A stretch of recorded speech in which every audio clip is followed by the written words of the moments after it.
मीरा भाईंदर में पुलिस की बड़ी कार्रवाई सामने आई है, जहां ऑर्किड बार पर आधी रात को छापा मारा गया।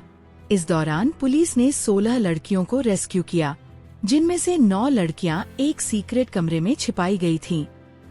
जांच में खुलासा हुआ कि इस कमरे का दरवाजा इलेक्ट्रिक सिस्टम से जुड़ा था, जिसे ऑन करने पर ही खुलता था।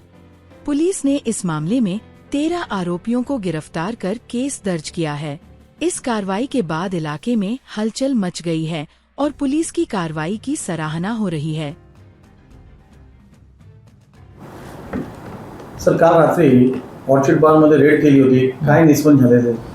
आमच्याकडे गोपनीय माहिती होती की ऑर्किड बारमध्ये जेवढे नियमाप्रमाणे अलाउड आहे त्याच्यापेक्षा जास्त मुली तिथे आहेत, अशी माहिती मिळताच आम्ही आमचे CP निकित कौशिक सर यांच्या मार्गदर्शनाखाली नयानगर आणि DCP ऑफिसची टीम तिथे पाठवली। त्यांनी रेड केल्यानंतर आम्ही तिथे 16 मुलींची सुटका केलेली आहे।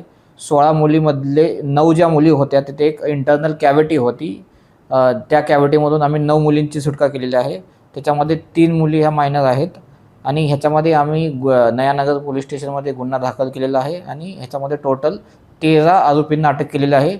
ह्याच्यामध्ये अजूनही जे लोकांचा सहभाग असेल ते त्यांची नावे निष्पन्न करून त्यांनाही ह्याच्यामध्ये अटकेची कारवाई केली जाईल। कसली धारा लावलेली आहे BNSची? ह्याच्यामध्ये BNSचे सेक्शन आणि त्यानंतर आम्ही पॉक्सोचे सेक्शनही ह्याच्यामध्ये ॲड केलेले आहेत आणि ह्याच्यामध्ये अटकेची कारवाई केलेली आहे। सर, महानगरपालिका, मनपा आयुक्त आणि CP मार्फत संयुक्त सगळे बारमध्ये कॅव्हिटी आहे, त्याचं निरीक्षण व्हायला पाहिजे। यस, ह्याच्यामध्ये आमचे CP आणि MBMC कमिशनर यांच्या संयुक्त कारवाईमध्ये आम्ही जे इथले जे बार्स आहेत त्याच्या प्रत्येक बार्सचा इंटरनल सर्वे करणार आहोत आणि जिथेही इलिगल स्ट्रक्चर्स उभा केलेले आहेत त्यांच्यावरतीही आम्ही तोडक कारवाई करणार आहोत।